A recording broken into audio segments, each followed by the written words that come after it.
მოგესალმებით. მე ანა ვარ და ვეხმარები ადამიანებს ფინანსური სტაბილურობის შენარჩუნებაში. ფინანსური სტაბილურობა და დიდი შემოსავალი ერთმანეთისგან სრულიად განსხვავებული მოცემულობებია. ხშირად ვგონია, რომ ფინანსური სიმშვიდე მაღალ შემოსავალს მოაქვს, თუმცა რეალურად სიმშვიდე ფინანსების სწორი მართვის შედეგია. სტაბილურობა მოითხოვს ჩვევების ჩამოყალიბებას, გააზრებულ ხარჯვას, დანაზოგის გაკეთებას. მთავარი კითხვა საკუთარ თავთან არის არა ის, რამდენს გამოიმუშავებ, არამედ ის, რას აკეთებ იმით, რასაც გამოიმუშავებ. ეს პოდკასტი არ გასწავლის როგორ გახდე მდიდარი. პირადი მყარი კაპიტალის შექმნა რთული და გრძელი თამაშია. ეს თამაში, რომ გამარჯვებულმა დაასრულო, მზად უნდა იყო ფინანსური რყევებისთვის, ცხოვრების თანმდევი დაბრკოლებებისთვის. ჯანმრთელობის მდგომარეობის გაუარესება, ავტოსაგზაო შემთხვევა, გაკოტრება, სამსახურის დაკარგვა. მნიშვნელოვანია, რომ ასეთმა პერიოდებმა ძალიან არ დაგხიოს უკან. სწორედ აქ შემოდის დაზღვევა, ინსტრუმენტი, რომელიც გეხმარება მიღწეული შენარჩუნებაში. მიუხედავად რყევებისა, გააგრძელო წინსვლა. ეს პოდკასტი დაგეხმარება ისწავლო, როგორ განკარგო სტრატეგიულად შენი შემოსავალი. ამისთვის ავხსნათ მსოფლიოში ცნობილი და გამოცდილი 15-65-20% სისტემა. მაგრამ სანამ ამ სისტემას ავხსნი, აუცილებლად აღვნიშნავ, რომ შენი შემოსავლის მონიტორინგი უმნიშვნელოვანესია.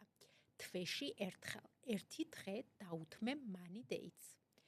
ჩამოწერე შენი შემოსავალი, ყოველთვიური ხარჯი, დაფიქრდი, რისი ოპტიმიზაცია, რომელი ფინანსური ჩვევის გაუმჯობესება არის შესაძლებელი. თუ კომენტარებში დამიტოვებ შენს მეილს, მე გამოგიგზავნი პირადი ბიუჯეტის წარმოების ჩემეულ ვერსიას. შემოსავლის ზრდა არ უნდა ნიშნავდეს ხარჯის პირდაპირ პროპორციულად გაზრდას. საჭიროა გააზრებული ხარჯვა. სწორედ ამაში დაგეხმარება იმის გაგება, როგორ მუშაობს 15-65-20% სისტემა. და აი ისიც. შემოსავლის 15% პირველ რიგში მიმართე რეზერვის შესაქმნელად. შექმენი emergency fund. ეკონომიკური რყევები, ჯანმრთელობის მდგომარეობის გაუარესება, სამსახურის დაკარგვა ან სხვა უსიამოვნო შემთხვევები შეიძლება მოხდეს ნებისმიერ დროს.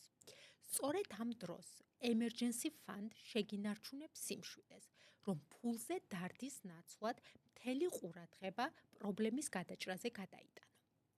პირადი დანაზოგის გარდა emergency fund-ის ნაწილად შეგვიძლია მივიჩნიოთ ყოველთვიურად გადახდილი თანხა ჯანმრთელობის დაზღვევაში. დაზღვევის ამ აუცილებელ პროდუქტს შემდეგ ეპიზოდში სიღრმისეულად მიმოვიხილავ, ამიტომ აუცილებლად გამოიწერი არხი, რომ არ გამოგჩეს ეს ეპიზოდი. emergency fund-ში ასევე მოიაზრება იმ მომეტებული რისკებისგან დაზღვევა, რომელიც თან ახლავს ავტომობილის გამოყენებას, ავტოდაზღვევა. ასევე შეგვიძლია მოვიაზროთ კიბერდაზღვევაც, რომელიც წინა სეზონის ეპიზოდებში სიღრმისეულად მიმოვიხილეთ და თუ არ გინახავს, აქვე ამოვანათებ და აუცილებლად ნახე, სანამ პოლის შეიცენ. აღნიშნული 15% ასევე უნდა გამოიყენო ინვესტირებისთვის, მომავალი მესთვის. ამისთვის საჭიროა კარგად გესმოდეს რთული პროცენტის არსი. როგორც ალბერტ აინშტაინმა უწოდა, რთული პროცენტი არის მსოფლიოს მერვე საოცრება. ვისაც ესმის, გამოიმუშავებს თანხას, ვისაც არ ესმის, კარგავს. შენი მიზანია რთული პროცენტი აქციო თანამოაზრეთ, ბიზნეს პარტნიორად. პირველი ნაბიჯი კი არის დაიწყო ინვესტირება. რაც შეიძლება მალე. მცირე შენატანებიც კი სისტემატიურად ხანგრძლივ დროში მიგიყვანს კარგ შედეგამდე. ახლა კი ვნახოთ, როგორ მუშაობს რთული პროცენტი და როგორ შეგვიძლია ბანკის პროცენტი გრძელვადიან პერსპექტივაში ვაქციოთ ჩვენს მოკავშირედ. ანი ყოველთვიურად აინვესტირებს 100 ლარს. წლიური სარგებელი არის 8%. პირველი წლის ბოლოს ანის ანგარიშზე იქნება 100 ლარი პლუს 8% 108 ლარი.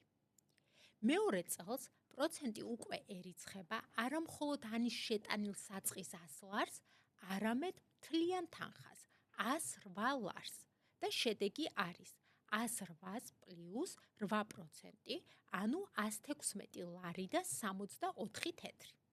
აქ მაგია არის ის, რომ პროცენტი ემატება არა მარტო შეტანილ თანხას, არამედ დაგროვებულ პროცენტსაც. ფული იწყებს ფულის კეთებას შენთვის. გარკვეულწილად სავალდებულო დაგროვებითი საპენსიო სისტემა სწორედ დაგროვებას რთული პროცენტის გამოყენებით ჩვენს სასარგებლოდ უნდა ემსახურებოდეს. თუმცა ამ თემის გარშემო ძალიან ბევრი კითხვის ნიშანი არსებობს და აუცილებლად დავუთმობ ამ საკითხს ერთ ეპიზოდში. ამიტომ გამოიწერეთ არხი.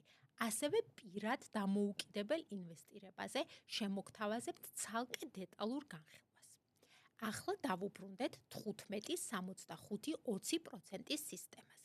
შენი შემოსავლის 65% საჭიროა მიმართო აუცილებელი საჭიროებების დასაფარად. კვება, ჯანმრთელობა, ტრანსპორტირება, საცხოვრებელი ხარჯები. მაქსიმალურად ეცადე ამ ხარჯების შემცირებას.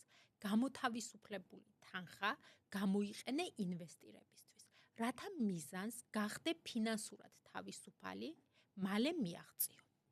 გამოთავისუფლებული თანხა ასევე გამოიყენე ვალდებულებების შესამცირებლად, რათა ის რთული პროცენტი, რომელიც უკვე ჩვენს მოკავშირედ ვაქციეთ, შენი ფინანსური სტაბილურობისთვის მტრად არ გექცეს.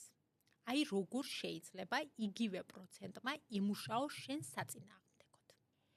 ნიკმა აიღო საკრედიტო ბარათი ლიმიტით 10,000 ლარი. 18%-იანი წლიური ეფექტური განაკვეთით. ნიკი იხდის მხოლოდ პროცენტს. პირველი წლის შემდეგ დარიცხული პროცენტი არის 10,000 ლარის 18%, ანუ 1,800 ლარი. ნიკმა გადაიხადა მხოლოდ ეს 1,800 ლარი. ძირი შემცირდა? არა. დარჩენილი ვალი ისევ 10,000 ლარი. 5 წლის შემდეგ ნიკმა ბანკს გადაუხადა 5 გამრავლებული 1,800-ზე, ანუ 9,000 ლარი და ვალი ისევ აქვს 10,000 ლარი. ანუ რეალურად ნიკმა 5 წლის განმავლობაში იმუშავა ბანკისთვის. და სად არის გართობით ცხოვრებით ტკბობის ადგილი? დარჩენილი 20% სწორედ ამისთვისაა. ამ ნაწილით შეგიძლია გაანებივრო საკუთარი თავი, მიიღო ცხოვრებისგან სიამოვნება. ეს შეგინარჩუნებს შრომის და მეტის მიღწევის მოტივაციას. გაახარე შენი თავი და ადამიანები შენს ირგვლივ, იმოგზაურე, დააგროვე თავგადასავლები.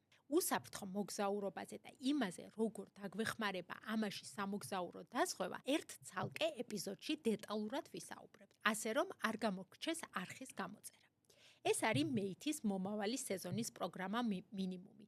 ჩემი მხრივ გპირდები, რომ ყოველი მომავალი ეპიზოდი ახალი ცოდნის მიღების შესაძლებლობას მოგცემთ. ამიტომ გირჩევთ, ყურადღებით გვადევნოთ თვალი.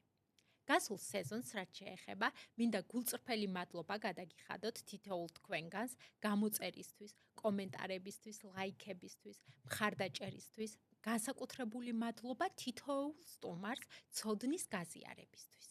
გპირდებით, მომავალში გელოდებათ კიდევ უფრო მეტი ინფორმაციული ინტერვიუ და პრაქტიკული ფინანსური რჩევები. ნახვამდის.